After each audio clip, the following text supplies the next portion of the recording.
नमस्ते। यो cultural village हो। खासमा यो धनुषा जिल्लाको मिथिला बिहारी नगरपालिका पुरन्दहा गाउँमा पर्छ र कल्चरल भिलेज खासमा हामीले मिथिला कल्चर र मधेसको कल्चरलाई झल्काउने गरी सेटअप गरेर चाहिँ आजभन्दा 2-3 दशक अघिको एक्सपिरियन्स लिने गरी सेटअप गरेका छौँ। એક રેસ્ટોરન્ટ છે એનું નામ છે કલ્ચરલ વિલેજ. અહીંયા આગળ અહીંયા નેપાળનું જે લોકલ ફૂડ હોય ને એ જ મળે છે, જે અહીંયા ખેતરમાં પાક્યું હોય. Whatever they produce here in the farm, they will prepare the food from that one and they serve to the people. 12.5 बिघा स्पेसमा छौँ हामी। त्यसमा चाहिँ 9.5 बिघामा फार्मिङ हुन्छ र 3 बिघामा हस्पिटालिटी छन्। अब यहाँ बस्दाखेरि चाहिँ यहाँ उब्जेका अन्नहरू आफैले टिपेर खेतबाट ल्याएर पकाउन पायो। माछा पोखरीहरू छन्, फिसिङ गर्न पायो आफैले हैन। त्यसपछि अब यहाँ सर्भ गर्ने अलमोस्ट सबै परिकार हामी आफै यहाँ उत्पादन गर्छौँ र सबै अर्ग्यानिक छन्। त्यसैले यो अब फार्म टु टेबलको कन्सेप्टमा पनि छ। एउटा रिसोर्ट टाइपको कम्फर्ट पनि हामीले दिन खोजेका छौँ एकोमोडेसनमा र खाना पनि हामीले यहीँबाट सामान टिपेर तरकारी यहीँबाट खेतबाट निकालेर अनि पकाउने व्यवस्था गरेका छौँ।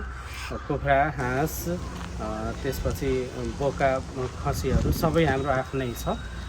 डेरी प्रोडक्ट पनि आफ्नै छ लोकल गाईको। त्यसैले यो चाहिँ आजभन्दा 2-3 दशक अघिको गाउँमा एउटा कम्फर्ट फिल गर्ने गरी गरिएको एकदमै मोडर्न र भनौँ न पुरानो ट्रेडिसनको मिक्सचरको रूपमा हामीले यो सेटअप गरेका छौँ।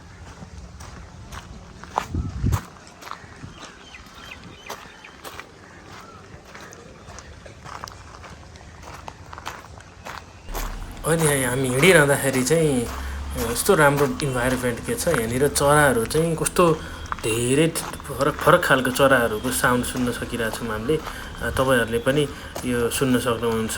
यो इफ यु यो हाम्रो इयरफोनमा सुन्नुभयो भने चाहिँ राम्रो सुन्नलाई यो है, एकदमै राम्रो इन्भाइरोमेन्ट छ।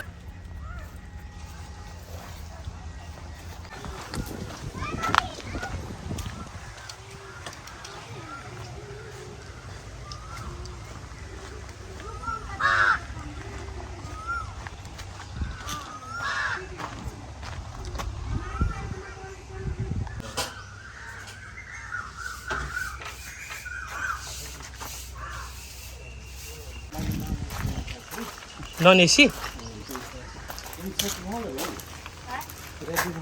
अब हाम्रो यहाँनिर कतिवटा रुम छ सर यसमा?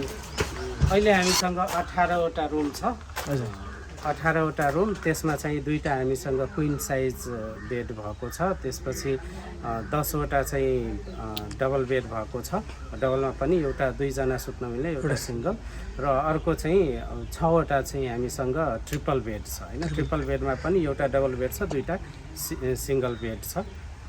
अनि कतिजनाको अकुपाई गर्नु मिल्ने टोटल? 37 बेड हामीसँग टोटल हो। अनि 2टा ट्रेनिङ हल छ। त्यसैले अब यहाँ बसेर रेजिडेन्सियल ट्रेनिङहरू पनि ट्रेनिङ हल चाहिँ कता छ?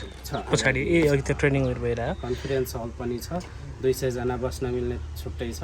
35 देखि 40 जना बस्न मिल्ने एउटा सानो ट्रेनिङ हल छुट्टै छ। ओके। अनि हाम्रो यहाँ कति मैले सुनिरहँदाखेरि चाहिँ चराहरू चाहिँ एकदमै राम्रोसँग सुन्न पाएँ। चराहरूको आवाज यो धेरै चराहरू पाइन्छ यहाँ सर देख्दाखेरि? हो, यो चाहिँ अब चारैतिर फार्म फिल्ड छ र बिचमा हाम्रो यो सेटअप भएकोले एकदमै प्रकृतिको नजिक छ र लास्ट 2 इयर्समा हामीले 117 प्रजाति चरा यहीँ कम्पाउन्डभित्र पनि रेकर्ड गरेका छौँ। त्यसैले यो चरासँग प्रेम गर्नेहरूको लागि पनि हेभन नै हो यो सबै। अनि यही नजिकै वन छ हैन, 5 किलोमिटरमा धनुषाधाम वन। त्यहाँ पनि हामी फरेस्ट वाकमा लग्छौँ, बिहान बर्डिङ गराउन लग्छौँ। 10 किलोमिटर भित्रै चाहिँ चुरे छ। त्यसैले त्यो चुरेमा पनि हाइकिङ जान पायो है। त्यस्तो छ। सो म देवनारायण मण्डल, यहाँ धनुषा जिल्लाको मिथिला बिहारी नगरपालिकाबाट। सो म चाहिँ पहिला मेरो क्लाइन्टहरू चाहिँ पहिल्यै आउनुहुन्थ्यो। म चाहिँ पहिलोचोटि आउँदाखेरि I feel very good. So most important things is I can hear lots of bird sound here, so which is very nice. Maybe evening and morning should be very pleasant to stay here. But if you staying, if you are looking to explore Janakpur, for sure you should visit Janakpur Dham itself. Dhanusha Dham itself, and please, I highly recommend to visit this place. They do have a very good facilitated room as well. The food is very good, very organic food. You can have it. In this world nowadays, you can have lots of good food in 5-star hotel, but over here you will get the food from the farm to the table. That is what his concept is there. So hopefully he will have more luxury things in coming future also. But personally, I wish for the best of this team. Thank you so much for your time. Thanks, So everyone. please everyone, so it's very good to come over here. So at least like someone is doing here, someone is staying in Nepal and giving some things to the community. Maybe more than 20. How many people are having a job here? 27 people is having a job here. At least it is not like it's big things, creating a job and introducing their culture to the old. That is really good things. So I feel really good. So here is my client here.